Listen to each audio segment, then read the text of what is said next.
mandibhotise mawethu mandibhotise matholonyongande kudlelana mandibulise bantwana bomgquba ndifuna ukwagawulanda warhuqa kule Daluxolo Hoho TV show inkqubo yanamhlanje ndifuna ukuzisela umehluko phakathi kwenkolo kaNtu nenkolo yobuKristu mandiqale apha kwinkolo kaNtu yazi ukuba ayo 3 years back ngayi 4 or 5 years back Dr. Nokuzwela Mndende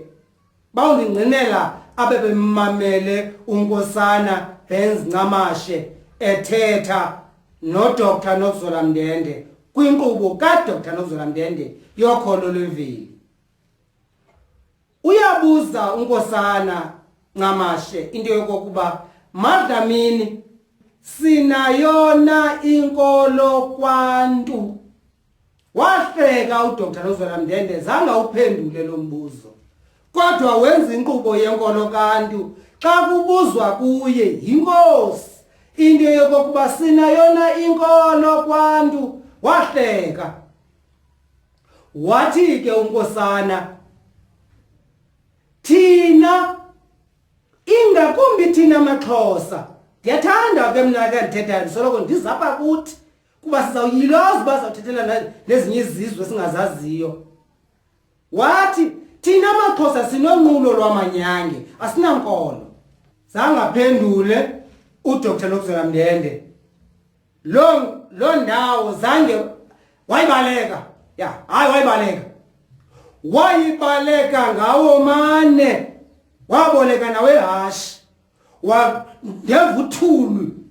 ndaqonda uba ayibalekile into yobakwaDlamini ngoku ibalekile into yobakwaDlamini ngoku masize kule ndawo ithi ke thina maXhosa sinonqulo lwamanyange unqulo lwamanyange luthetha into yokuba ngela xesha ndenza ngalo isiko ndizinqulayo ndikhwaza zonke izihlwele ezindingqongileyo zonke izihlwele ezakulotata ezakulomama makhulu khokho kakhokho xa ndizikhwaza zonke ezazihlwele ndicela imimoya yazo ijiki ndijonge oko sikubiza njengento kokuba lunqulo lwamanyange xa usebuhlanti usenza isiko omnye umzekelo xa sithetha ngonqulo lwamanyange xa usebuhlanti usenza isiko masithi naku umntana iyagula nansi inkomo yakhe esiXhoseni ke nebhokhwe iba inkomo ibhokhwe inkomo encinci inkomo ibe inkomo enkulu nansi inkomo phambi kwalo mntwana wenzelwa isiko kunqulo lwamanyange kuphakama inkonde yelikhaya ithi kulo mntana nansi inkomo yakho phila ungaphindi usisokolise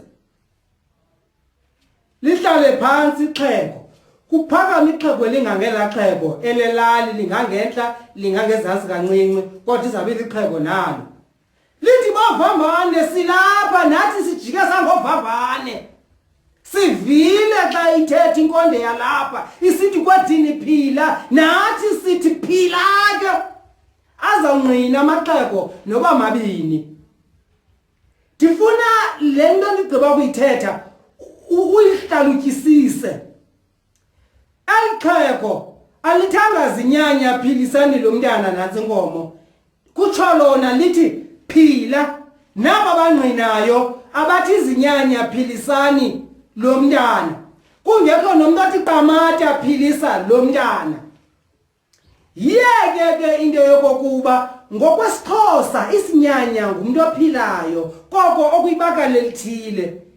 ezankonde sizibiza ngoba ngokhokho ngokwasesiXhoseni zizinyanya zethu ezo baze aba sebabhubha kuthiwe yiminyanya Esisinyanya ke ngokusithetha nalomntana sithi makaphile. Asithi zinyanya philisani lomntana, asithi minyanya philisani lomntana, asithi qamata philisa lomntana. Kuthetha sona sithi nansi inkomo yakho siyakunika phila. Izwi liphuma kule nkonde liyangqo kulomntana. Zezo zinto ezibangela bake ngokuthina kube nzima ukuba izinto esizenzayo sizibize njengenkolo kuba ekugqibeleni ezona zinyanya zethu thina ngokwemveli ngokhokho bethu abasaphilayo bayanqulumana nabo bangasekhoyo. Ukuba bendiyibiza ngegama lasemlungwini bendinothi indima yokukholelwa ngokwasesintwini i-complicated. It's an unfinished story. Yinto ngenazukwazi nokuyicacisa, ayicaciseki. Ifana nokungathi xa unozama ucacisela inkwenkwe ngobudoda ingangathi ngumXhosa edibene neChina. Uba ungazama ucacisela inkwenkwe ngobudoda ingangathi kudibene umXhosa neChina. Abe umXhosa engazange adibane neChina ngaphambili. Kuba kosedibene nalo ngaphambili omhlawumbe uyawazi amagama noba linye noba amabini. Apha esintwini kunzima ngolo hlobo lento kokuba ngokomondalo yethu isintu sasingacaciswa isintu sasingafundiswa. Koko umuntu ebekhula ngohlobo oluthile kwingingqi ethile, izinto zisenziwa ngendlela ethile, akhule naye senza ngolo hlobo.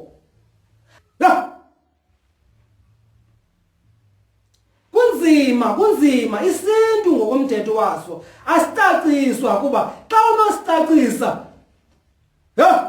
kwamakhwenkwe ngaphela ngoluki.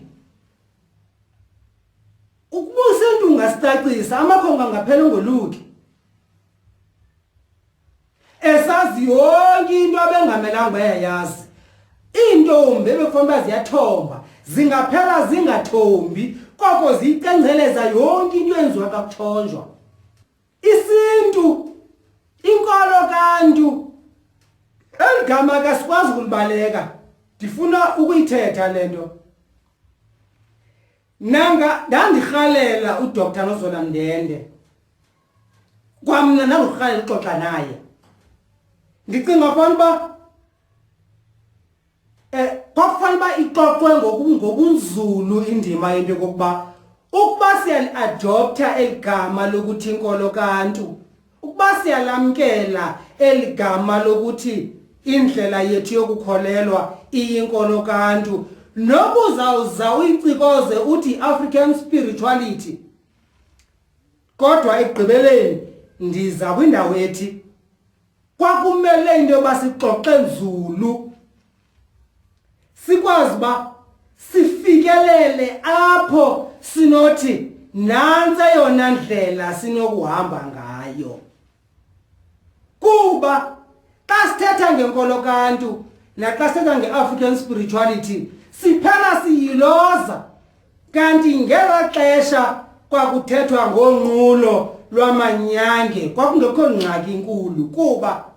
avambane banendlela yabo yokwenza amasiko yovambane. Amagcina anendlela yawo yokwenza isiko engamagcina. Amabondo ahambe yawo indlela njengokuba khumbula ndisathetha ngamaXhosa apha. Andikathethi ngabeSuthu, andikathethi ngamaZulu, andikathethi ngamaChangana. Uyayibona ingxaki esikuyo xa sizama indlela yethu yokukholelwa siyenze ibe inkolo. Uyabona uba sidada koluphi udaka. Endaweni uba side sikwazi ukuyenza inkolo siphela sidadela udakeni. Yiloo nto nangoku uzawufumaniseka into yoba abantu abaninzi xa kuthiwa makavule indibano eyivula ngenkolo kantu ukhetha ufunda into ayibhalileyo athi ningabamameli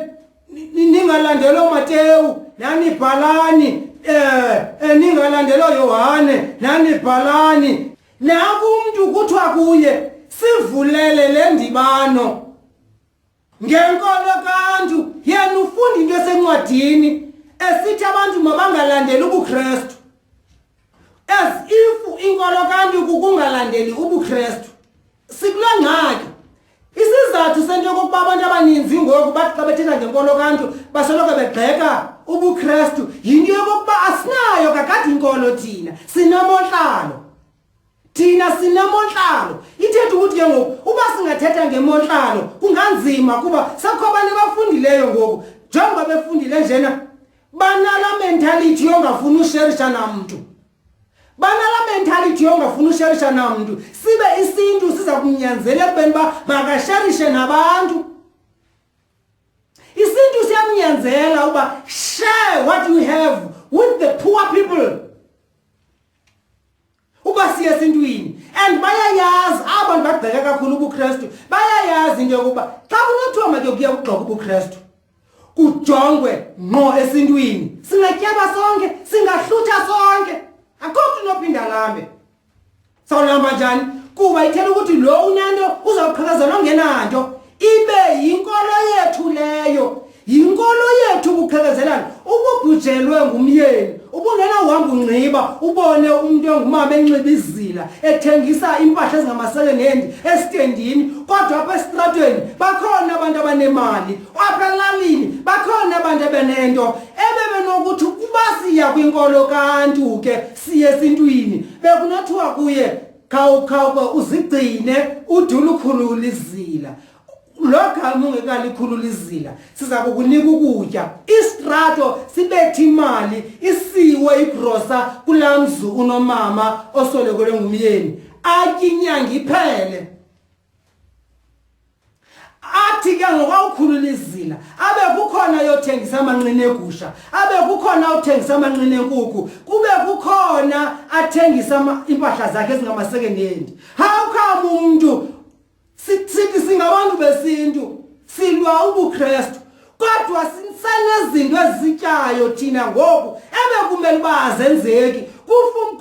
umkhwatha xa isipha inkwenkwe xa isoluka ayolukela ikhaya layo yolukela isizwe bekumele uba ke ngoku ithi yakuba sengxakini kuphume wonke amadoda akhawulelane nalapho angusengxakini ithi iphulukele nobudoda nasi nemibutho yocontrolesa ifuna nosuku lezinyanya ngoku kodwa abakakwazi ukuza nezinto ezizizo zokulungisa nje just into enqulaluko kuba I strongly believe ndikholelwa kakhulu ebente kokuba ukuba besithetha into enye ethi makubuyelwe endulo into ibiza kwenzeka ngoku besathi makwenziwe idatabase sikhangele wonke amakhwenkwe alimala kuloluko siwabhale phansi sindwendwele lamakhaya one by one kwawugqitye kwenziwe ingxowamali kufundraiselelwe into yokokuba kunikwe inkxaso lamakhwenkwe alimala esamkela isiko lolwaluko masifundraiseni imali ndiyanicela controlesa bantu benkolo kaNtu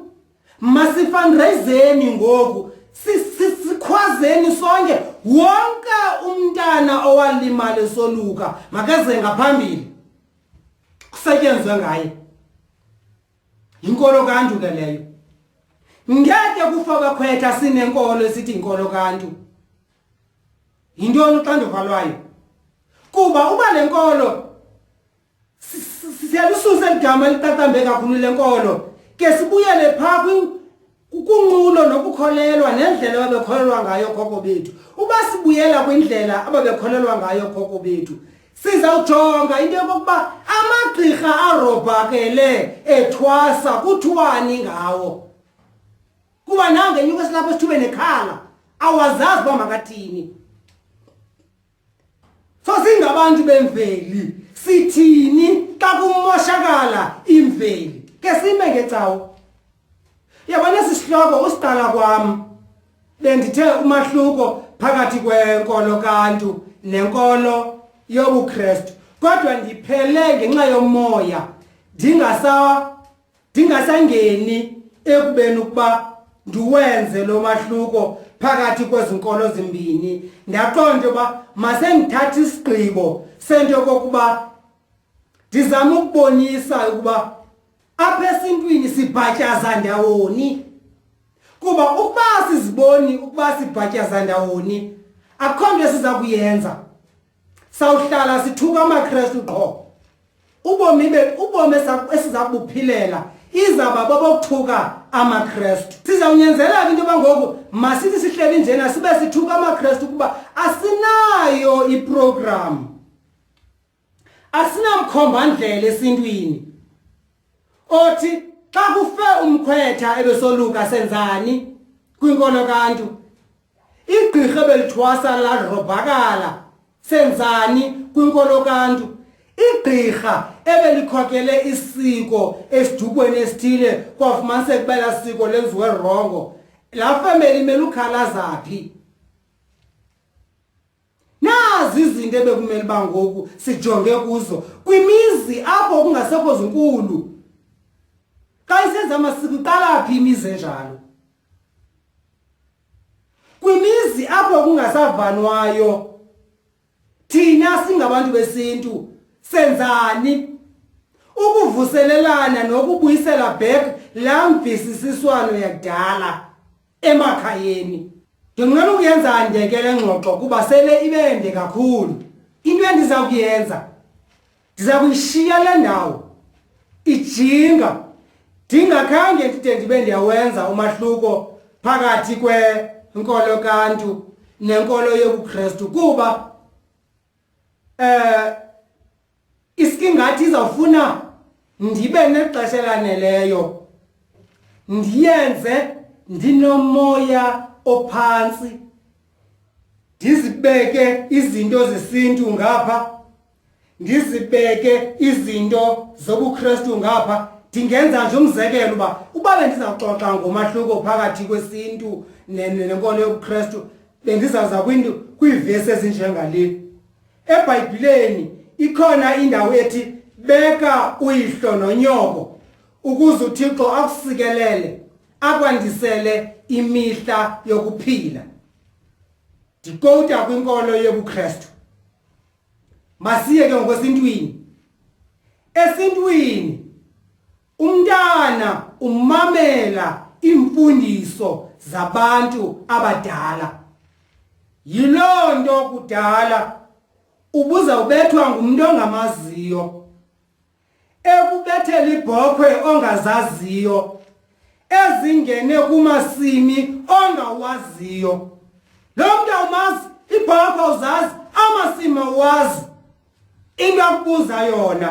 ugqitha njani emasimini ibhokhwe zisitya umbona nansi into akubuza yona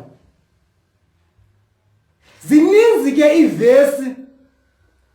esinaxa sijonga ngokwengqeqesho esintwini ingqeqesho yesintu ihamba kanjani ingqeqesho kwinkolo yobuKristu ihamba kanjani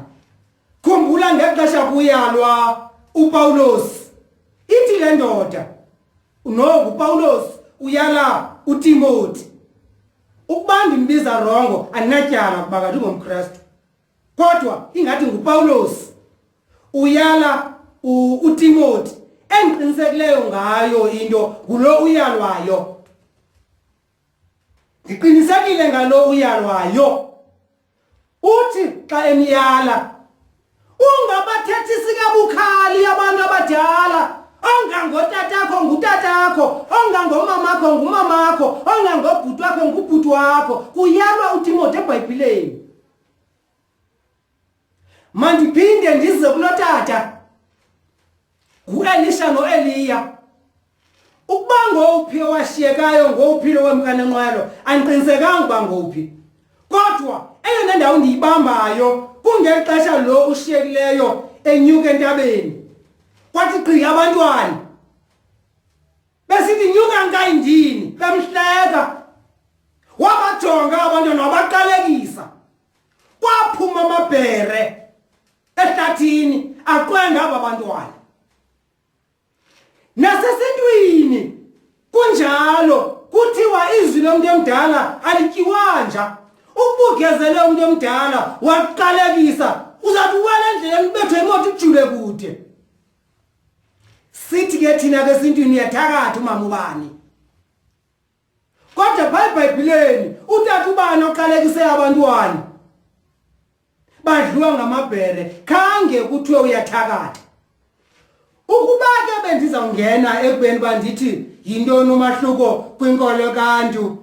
nenkolo yobuKristu bendizawungena kwizinto ezinjengezi dizichaphazelelayo ngoku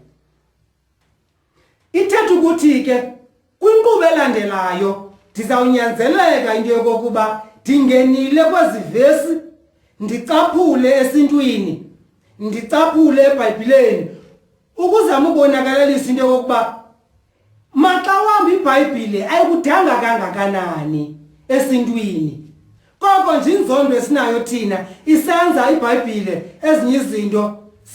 sizithethe out of umsindo wethu xa ndiyivala mandenze umzekelo uyabona andimbeki ityala umuntu ongayifuni iBhayibhile nomuntu ongayifuni inkolo yobuKristu kuba nasi sizathu sami uyabona uba utyiwe sisicawu wovuka esibhedlele uzawuyonyanya intyatyambo le isicawu besitye kuyo kuba sithe sawutya kula tyatyambo senza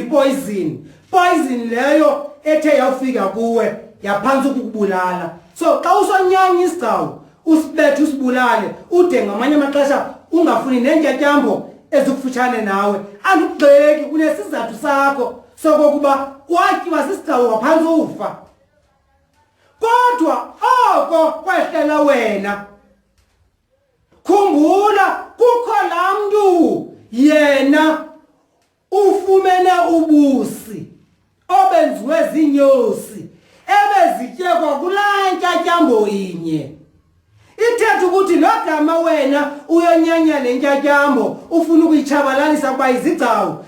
zifunxa kuyo zizokukulimaza kukho lo uthi ezi ntyatyapha ingase zande khona ukuze ezinyosi zifunxe kakhulu ndizofumana ububusi so ithetha ukuthi ngofuneka siyijongile into yokokuba kule Bhayibhile inye bakhona bafunda kuyo baphile bakhona bafunda kuyo bangaphili ngezizathu zabo ithetha ukuthi ke lonto leyo akululanga ukuyilwa ngokupheleleyo inkolo yobuKristu kuba ofunxe kwinkolo yobuKristu ekhohlakele uhambe phethe ivesi ethi umqolo wesidenge olulongezagweba adwaba abantu ukonke eBhayibhelini othanda uqolo uthi awufike eBhayibhelini afike kwindawo ethi babe moya mnye bemxhelo mnye benjengeoli isehla ezintshabeni zikaAroni uthanda uxolo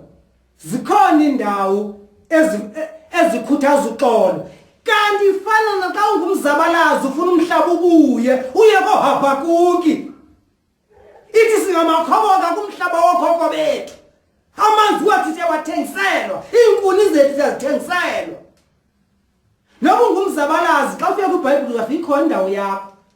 ubungumthakathi xa ufika kwiBhayibhile uzafika indawo yakho kuba yeke ukuthakatha okukwenziwa ngula mama wathi unyana wakhe sele kuthiwa makahambe ozingela kokugqibela azonika ixhego suke wahlebela lo unyana yena mthandayo ubaxhela noba yimvu usepha utata wakho uthakatha oko so abantu abathakathayo banendawo eBhayibhelini abantu abalungileyo banendawo eBhayibhelini abantu abanenzondo banendawo eBhayibhelini iBhayibhile iuniversal ilunga naphi xa nethuba ke ndizawungena nzulu xa nethuba Qha njena ke ngokuba ndingakhange ndingene ekubeni ba ndimane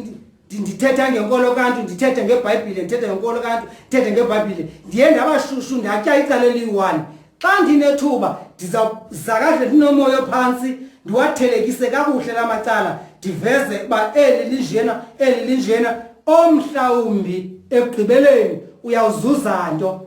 Ndiyabulela ke inkxaso eninika yona. Ndiyayazi kundithatha ixesha ukwenza abantu bathande umculo wam nomxhenzo wam kwi-channel yam. Kuza kundithatha ixesha ke ukuba abantu bade bayithande indlela endishumayela ngayo. Kodwa ekugqibeleni endikwaziyo bazawude bandi-understande, bazawude bayithande abo baya kuyithanda. Khumbula ngoku uYesu wayemkhulu kangaka washiya amadoda ayi-12. Kula madoda ayi-12 enye yamncatsha, enye yamkhanyela, kwashiyeka amadoda ayi-10. Ngoko ke ukuba kwezi ngxoxo ndisakwazi ukuthi xa ndigqibayifaka abantu abayi-100 bavule ingxoxo yam, ndithi ndiyabulela mfihlakalo, ndiyabulela mfihlakalo ngcwele, ndiyabulela Qamata wokhokho bethu, ndiyabulela Lusinga luJoji Nkwamba neNkedama. Bendingubani na mna ukuba ndingaxa ndithethile kulo YouTube channel wam babe khona abantu abayi-100 abayivulayo into ethethwe ndim ndimncikane ndinje. Mna andinastress ngabantu bayi-100 bavula iingxoxo zam kuba ndiye ndibe nomfanekiso wabo xa ke ngobe phambi kwam beyi-100 ndithetha ngqo kubo. Ndizibona uba ndithethe ebantwini abaninzi bengaba newari ukuba bekuvula umntu omnye. Ahlobo ndithethe ngalo apha andilulungiselelanga. Ndandingumshumayeli, ndiyimbongi, ndiyimvumi, ndikhona ukuthetha from the heart. Ahlobo yiloo nto nangoku esi sihloko sivele sandipheqa ndasivumela.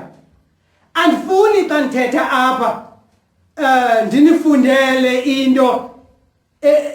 endiye ndahlala phantsi ndayicwangcisa. No,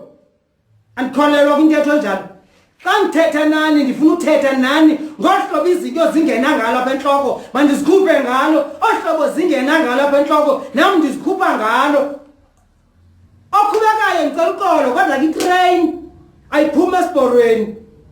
Maxa wambi ngakunyathela kuba nguwe uzama unqumla awakwazi ukuyilinda. Uba ke ndikunyathele ithetha ukuthi ke ngoku ngondilindile ndedlula kuba andikwazi ungahambi kule ndawo. Asithunywanga ngofana, soze sithethe into efanayo. Camako phinde ndikubone kwinkqubo elandelayo. Makube Khosi kubele.